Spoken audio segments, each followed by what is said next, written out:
Hi loves, welcome back to my YouTube channel. My name is Nicole. I'm an international student based here in the UK.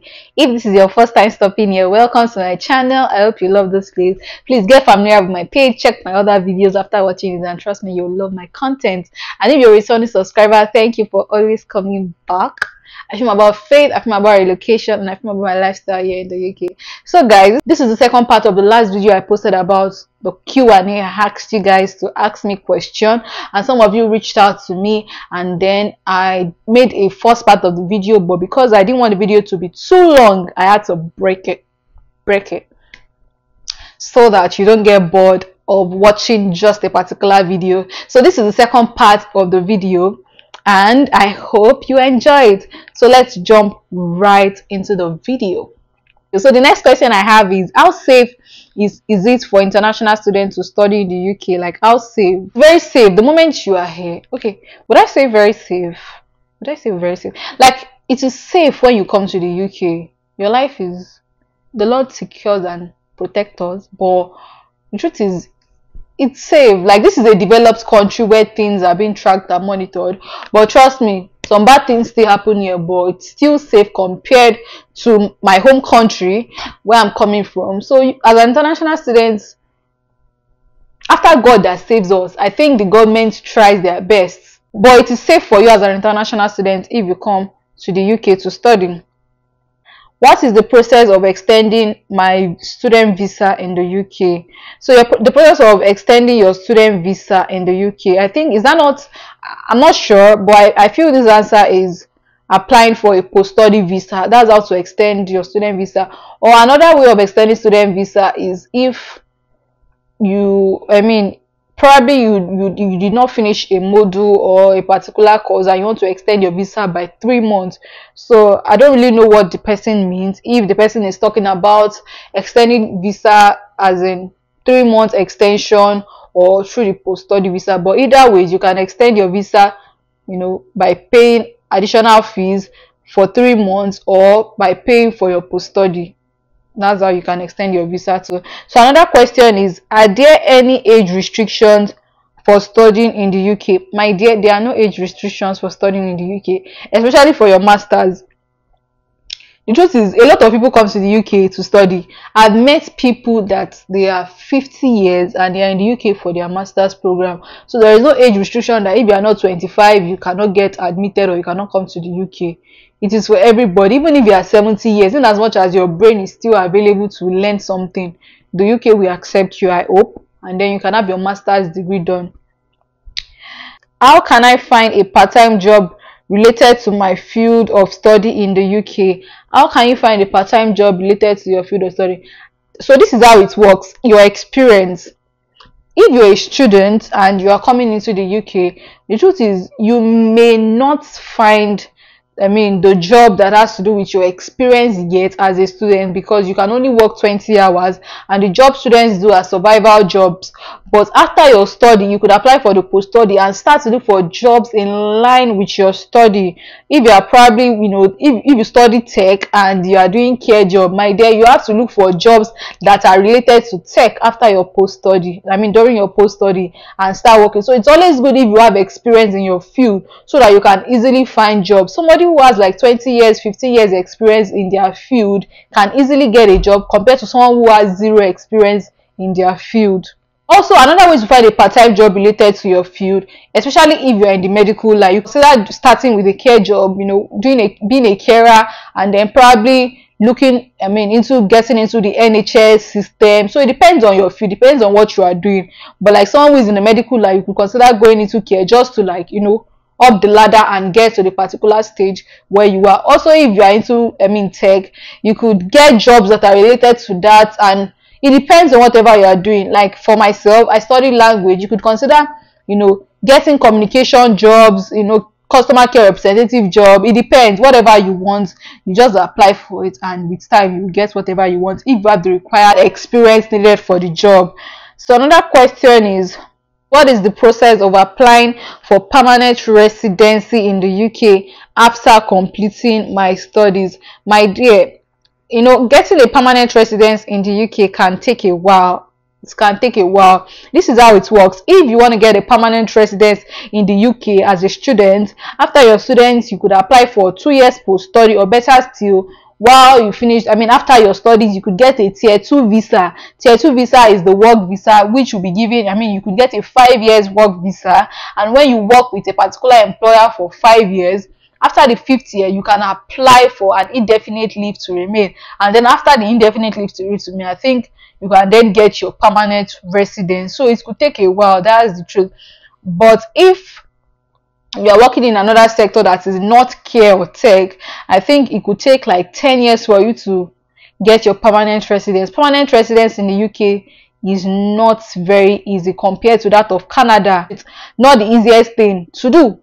Remember, your study year and your post-study year is not counted. The counting begins from when you get a job that is willing to sponsor you to stay back in the UK. I hope that answers your question. The next question is, can I transfer my credits from a university in Africa to a university in the UK? Can you transfer your credits from a university in Africa to I think what this person is trying to ask is probably, you're a student in maybe UNILAG and you were in 200 level and you want to transfer to a university in the UK and continue, and be in 300 level. I don't know how to answer this question because I'm really not sure if it is possible. But the truth is, I don't think so. I'm not sure, like I said, but I don't think so. Even if you have a credit in your home country, there are 2 different countries, so I'm afraid you will have to start all over again, or better still, just finish what you started in your home country and then come and do whatever you want to do in the UK. But you thinking you can transfer the credits you had in UNILAG and want to continue in the UK, I'm not sure it works that way. I don't know. But please, if you have the answer to the question the person asked, please, you can leave it in the comment section and let's all learn together. What is the process of applying to graduate programs in the UK? So what is the process of applying to graduate program? That's the same question I answered about process of getting admission in the UK. Graduate program is still the same. It's still the same documents you need, which I had mentioned earlier. That's what you will upload even as the graduate program. You have to show your undergraduate certificate, your transcript, your WAEC results, your CV, your personal statement, and your reference letter. So those are the things you need. The next question says, are there any resources available to help me adjust to life in the UK as an international student? Are there any resources? The resources available for you to adjust to the life in the UK. This is one of the resources. YouTube videos will help you a lot, especially when you are in the UK or anywhere in the country. When you watch and learn from people's experience, you will know how they went about it, how they were able to cope and survive. Basically, I think this is a very good resource, to help you learn and help you feel better in a country where you are. And when you make friends, you people will talk and feel better. But YouTube videos is a very good resource. Is what kind of extracurricular activities are available for international students in the UK? Extracurricular activities like this UK, like I said, there are so many activities, so many activities. When you get to your school, you start getting series of messages, series of emails. So there are so many extracurricular activities that you could do. Schools have different clubs, maybe basketball club, football club, a lot of things that have to do with reasoning, thinking. You could just join them. You could join them. A lot of clubs, a lot of extracurricular activities schools have. So you could just check in with your international students body. You could just go to your student hub and ask questions, or now you can join all these extracurricular activities because they really help mentally, and they help you to be sane and to be okay. Another question is, how can I stay connected with my family and friends back home while studying in Nigeria? How can you stay connected with your family and friends back home? Like, this is a very good question, especially when you're in the UK and you don't really have friends because you just came in. So it's difficult, making friends already. So the only way you can survive is connecting with your family. But because if you're in the UK and you want to reconnect back with your family at home, like in Nigeria, using Naira, using MTN to call can be very, it's a lot, like it's expensive. Maybe 5 minutes call, 10 minutes call, you have spent 1,000 naira, so it's a lot. So you could just chat them on WhatsApp, have frequent video calls with your family and friends, audio calls, and you could download Yola, right? Yola is also an application where you can, talk to your family directly, and it's cheaper. So you could consider downloading Yola. I'll leave a link in my description box where you could download Yola. It is very, very cheap and affordable for you to call your family and your friends, because sometimes you want to reach out to your family but they are not on WhatsApp. So you could just use Yola and just connect with your family and friends. This is not a paid advert, but because this is what I use, that is why I'm telling you as my subscriber, because you asked this question, that you can use them, and trust me, you will enjoy every conversation you have on it. So the next question is, what kind of academic support is available for international students in the UK? I already mentioned that earlier in this video. I will not be repeating it. So the next question is, what is the process of applying for internship in the UK? The process of applying for internship in the UK. I don't really have an answer to this question because my course does not, have internship, but I believe in your department, however you are supposed to apply for internship will definitely be passed across to you in your department, in as much as you need to intern and add it to your certificate and all of those stuff. But I feel you could just meet with your course advisor and ask the question, or you could just research online, and you just have to apply. You could volunteer and intern in places so that you can add it to your work experience, especially if it is in your field. But trust me, if you'll be needing this in your department, they will definitely tell you how to go about it. So the next question is, how can I find a mentor or advisor to guide me through my studies in the UK? How can you find a mentor or advisor to guide you through your studies in the UK? In the UK, like my school, there is always a course, advisor, or there is always like a mentor dedicated and assigned to each and every one of us. Like if you are going through anything, you are worried, you are bothered, you're not getting it right in a course, you could just reach out to them, through their email and talk to them. They could book a one-on-one session, they could book a team section with you. So trust me, you're not alone. And if that is not working, you could go to your international body, Students Union, and complain and just talk to them, and trust me, they will help you one way or the other. Or also you could reach out to your home country people or your friends and talk about it, and they will help you in your academics and your study, because you cannot live your life alone in the UK. I mentioned that a lot. Are there any opportunities for international students to participate in community service or volunteer work in the UK? Are there any opportunities? Yes, I think when you volunteer for internship position, or you just volunteer for job opportunities, or you just volunteer for an internship position and all of those stuff, you could be considered getting a job quick when you apply to that particular place, because you already volunteered there. So it will be easy for you to get a job there. If you apply, it will be easy for them to retain you because you intern with them. So you could consider doing that. What kind of technology and equipment will be available to me for my study in the UK? What kind of technology and equipment will be available? Trust me, in the UK, like my school, I will be saying University of Stellenbosch because that is where I study. So everything you need to have a successful study and stay in the UK will be provided to you. And what do I mean? I'm not saying the school that will provide you out so that you can have successful stay. It's like it is your duty to provide yourself out. But for your studies, every material you need, you are not going outside to buy those materials. Everything is available on your canvas for you to access. You have access to library, in-library, physical library. You could do that. Also, another good thing about my school is you don't have to kill yourself if you don't have a laptop to work on. You can go to the school, they give you a laptop for the session, you work and you return it and all of those stuff. So those technology and equipment you need to have a successful stay in the UK will be provided for you. You don't have laptop, don't worry, we give you. You don't have internet, don't worry, we'll give you internet, because the moment you're a student, you have access to internet like 24/7. Wi-Fi in as much as you are in the school or in the school accommodation. So you don't have this, don't worry, we got you. You don't have this, we got you. In as much as you are here, have a peaceful and enjoy your stay. So every single thing you need to make your academics smooth and easy, the school you are going to will definitely provide. What kind of transportation options are available for international students in the UK? The transportation options available for students in the UK, we have bus. You can make use of bus, which everybody makes use of. You could make use of the train. You could make use of taxi, even though taxi is expensive.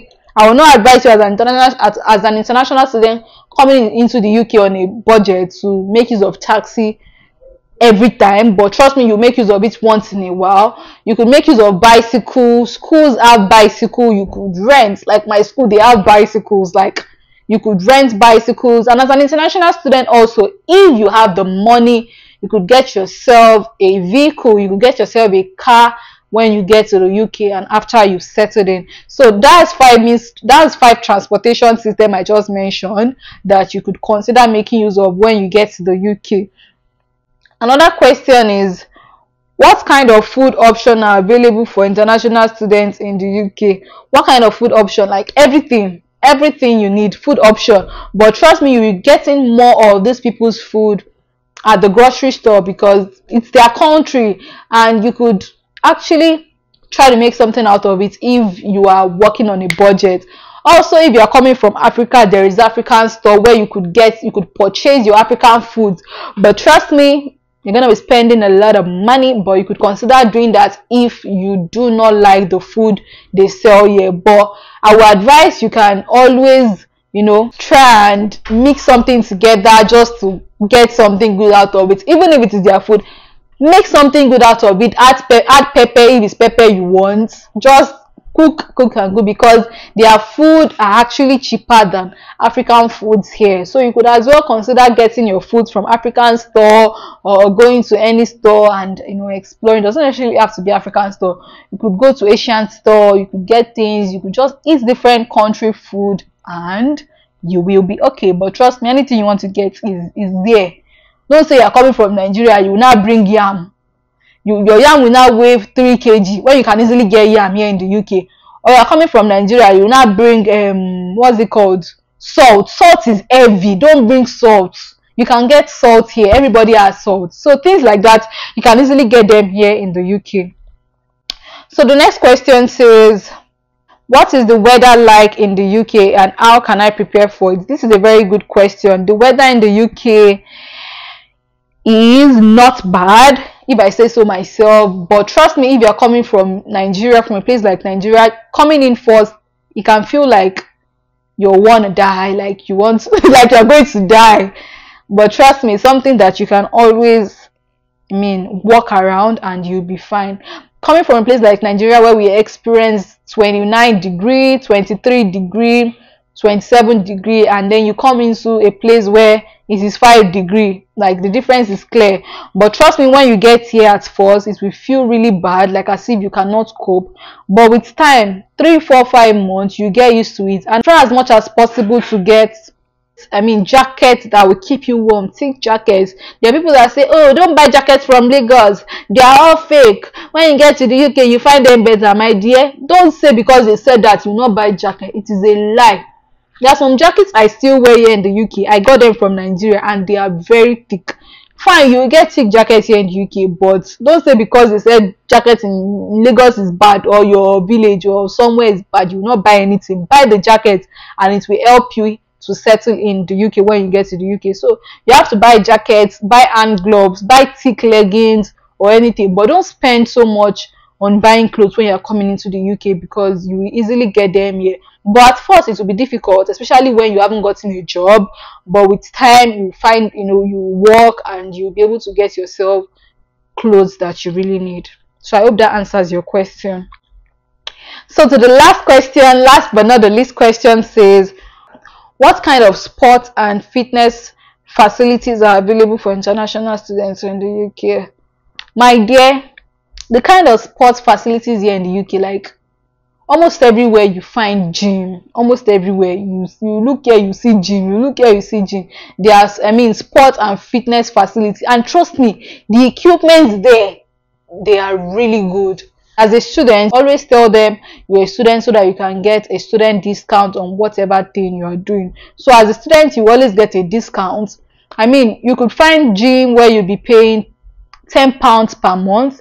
Please don't convert it to your own country before you be saying that's 10,000 naira in a month. Even if it is 10,000 naira in a month, if you're coming from Nigeria, how much do you pay in Nigeria per month? It's almost the same thing. So you could just consider going to places like that where they have gym facilities, and they are really good, and trust me, you will love it. So after you found your way around getting a job in the UK, you could consider making sure you're fit and you're looking so good. So I've come to the end of this video. I hope I was able to answer all the questions I got. Please, if I did not answer your question, please drop it in the comment section. I really want to answer it. Probably I omitted it while I'm answering the questions. I hope this video was able to help you. I hope you were able to learn a thing or two. And if you still have more questions, drop it. And if you have any contribution, drop it so that we can all learn in the comment section. So please, if you are yet to subscribe to my channel, like my video, share with your family and your friends. So till I come your way again, stay blessed, and I'll see you in the next video. Bye.